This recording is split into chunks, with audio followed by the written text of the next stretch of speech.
Hello friends, welcome to ম্যানাদা blog. আগের ব্লগে আপনারা দেখেছেন আমাদের মহাষষ্ঠীতে সকালে ষষ্ঠী পুজো হয়েছিল। এখন মহাষষ্ঠীর সন্ধ্যাবেলায় আমরা সবাই চলে এসেছি ছাদ মণ্ডপে। আবার এখন সন্ধ্যা আরতি হবে আর হবে দেবীকে অস্ত্র পরানো।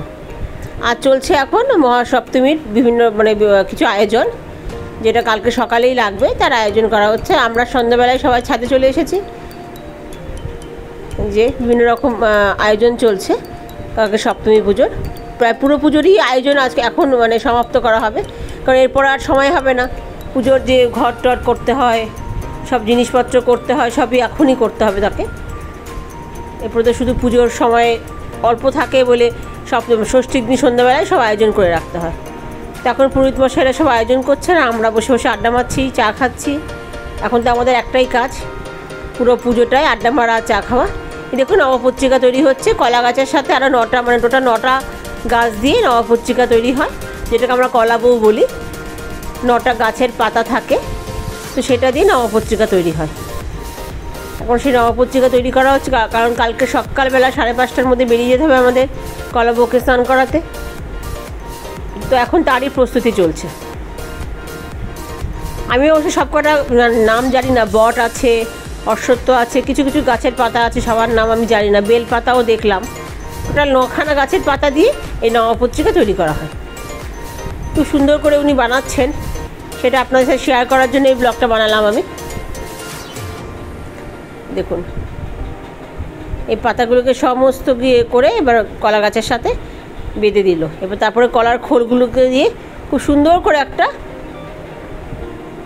কলা বউ টোটাল বানিয়ে ফেললেন।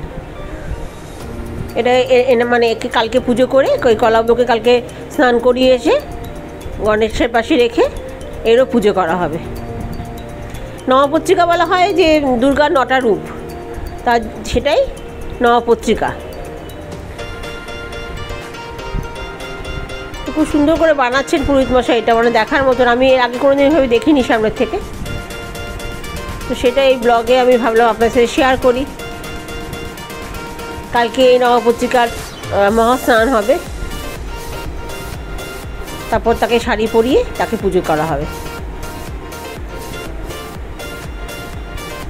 তো হয়ে গেছে নবপত্রিকা রেডি।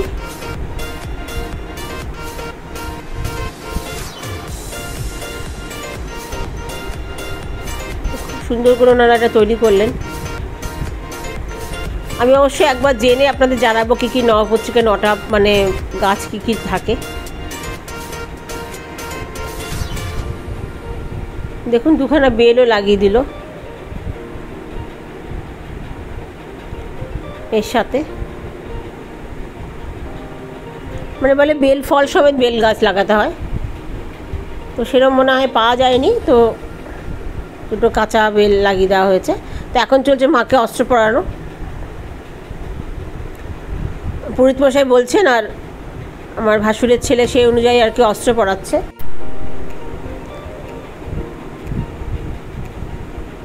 যেহেতু বাড়িতে এনে অস্ত্র পরানো হচ্ছে, একটু প্রবলেম হয়, কারণ অনেক সময় অস্ত্র মার হাতে রাখতে খুব প্রবলেম হয়, যাতে না ভাঙে। তো সেই জন্য খুব আস্তে আস্তে খুব সাবধানে অস্ত্র পরাতে হয়। শাঁখের গয়নাগাটিও মাকে পরানো হচ্ছে, ঢাকের সাজ, সেগুলো মাকে আজকে করানো হচ্ছে কিছু কিছু। একটা একটা করে এভাবে সুন্দর করে মায়ের হাতে গণেশ, লক্ষ্মী, সরস্বতী, কার্তিক সবাইকে অস্ত্র পরানো হচ্ছে, যার যেটা অস্ত্র। আমরা সেটা দেখছি, এনজয় করছি, ভীষণই ভালো লাগছে। কালকে থেকে সবাই পুজোর কাজে ব্যস্ত হয়ে যাবে। দেখুন কত সাবধানে করতে হচ্ছে, যাতে মার মূর্তির কোনো ক্ষতি না হয়। তো আমরা একটা একটা করে অস্ত্র দেখছি কোথায় কোথায় পরানো হচ্ছে। পুরোহিত মশাই তো মুখস্থ থাকে, আমাদের তো অত মুখস্থ নেই, হয়তো সামনের বছর আবার ভুলে যাব। দেখতে দেখতে অনেকটা চলে আসে। খুবই ভালো লাগে জিনিসটা দেখতে, খুবই ভালো লাগে। মার রূপটাই বদলে যায়। খুবই একটা সুন্দর মুহূর্ত, আমরা সবাই একসাথে এটাকে এনজয় করছি।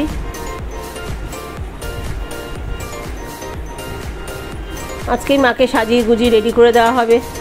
মা যা যা গয়নাগাটি আছে সব পরিয়ে কারণ কালকের থেকেই মার পুজো শুরু হবে, মার বোধনও হয়ে গেছে।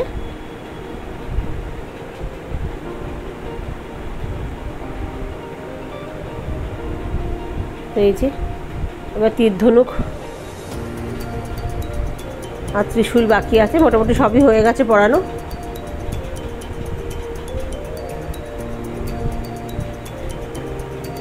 ও খুবই সন্তর্পণে মানে খুবই সাবধানে মানে অস্ত্রগুলো পড়াচ্ছে। এই যে এবার ত্রিশূল হলে মোটামুটি অস্ত্র পড়ানো শেষ হয়ে যাবে।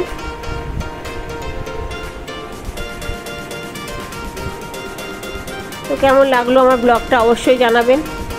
এরপরে প্রতিটা পুজোই অনুষ্ঠানই আপনাদের সাথে কাছে আনবো কী কী আমরা এনজয় করলাম। মাকে পুরো সাজানো হয়ে গেছে, এবার শুধু গয়নাগাটি পরানোর সময়। এই যে গয়নাগাটি পরানো হচ্ছে এখন, যা যা গয়না মার জন্য বানানো হয়েছে সব গয়নাগুলো পরানো হচ্ছে।